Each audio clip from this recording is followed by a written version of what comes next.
Everyone. Today we're going to be covering IQR and outliers.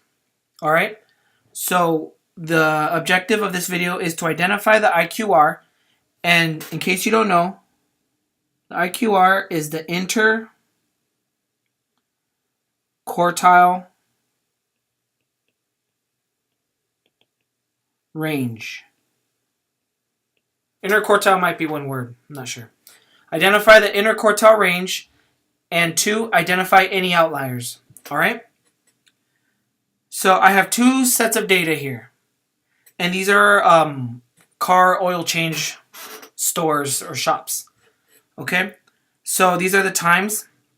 So for the quick change shop, we have 10, 12, 15, 15, 16, 18, 20, 22, 22, 23, 24, and 60 minutes.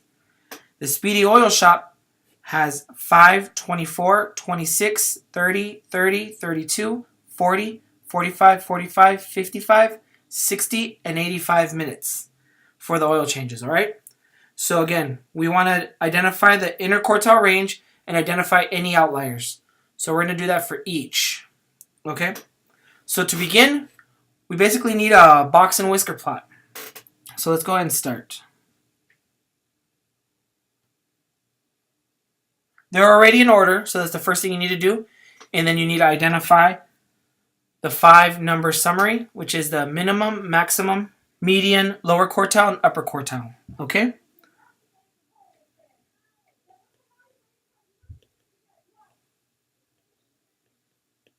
Minimum, maximum,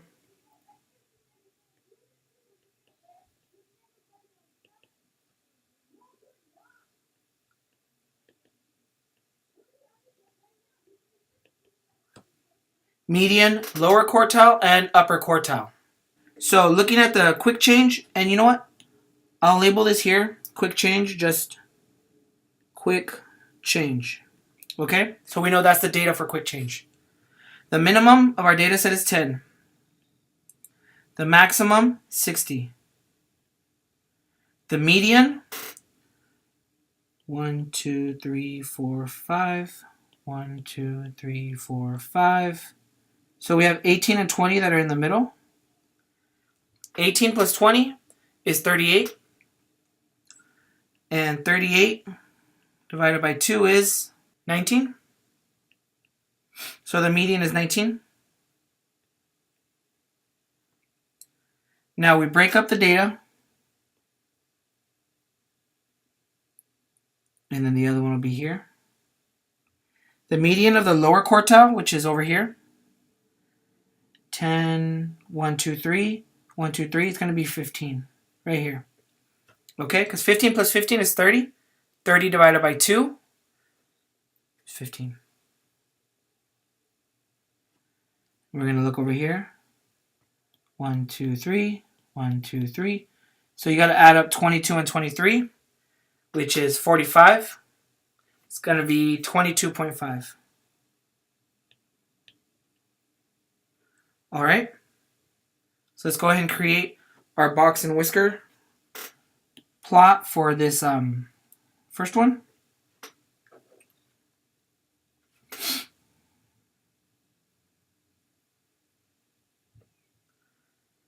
You don't have to number them all in. I usually don't. So the minimum is 10. Maximum is 60. Oops. Median is 19. Lower quartile is 15. Upper quartile is 22.5. All right. Create our little box.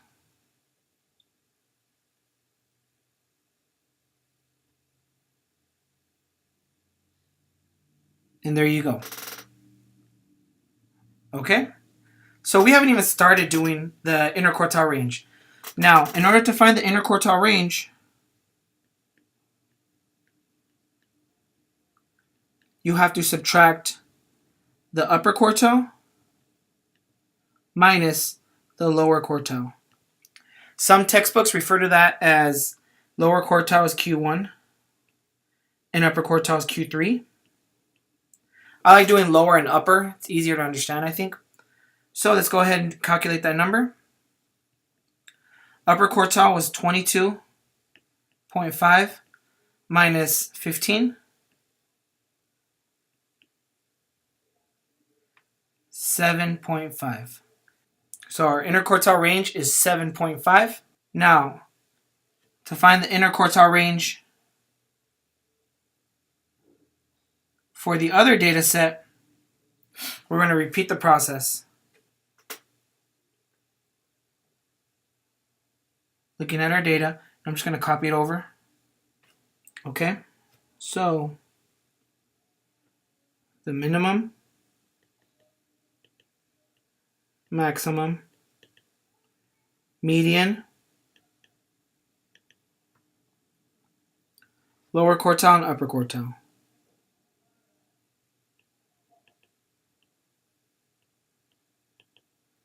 Minimum, it's already in order, so it's 5.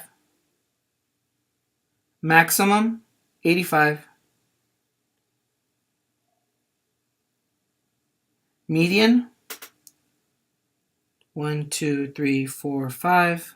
1, 2, 3, 4, 5. These two are in the middle. 32 plus 40 is 72. Divided by 2.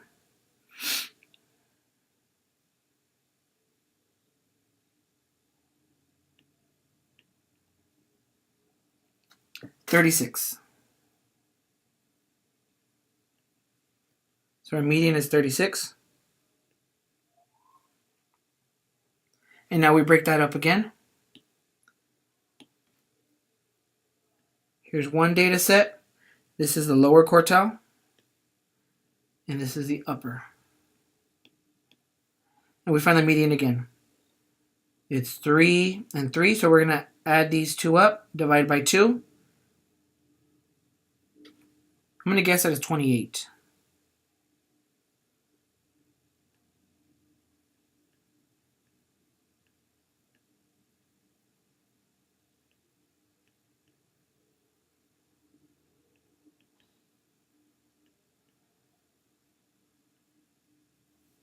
Yep, 28.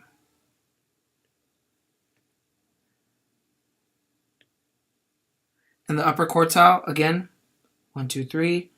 We're going to add these two up.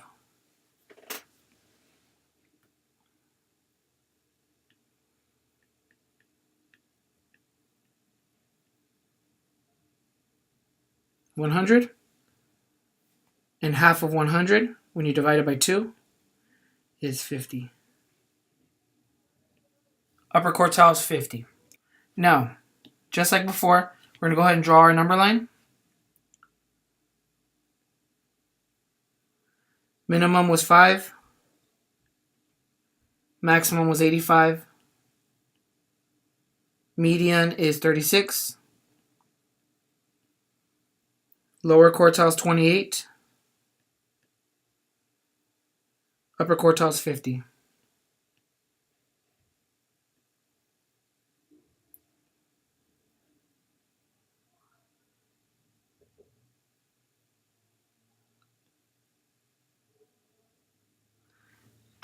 Now the interquartile range is upper quartile minus lower quartile. So in this case, it's going to be 50 minus 28, 22. So our interquartile range is 22. All right. So we found the interquartile range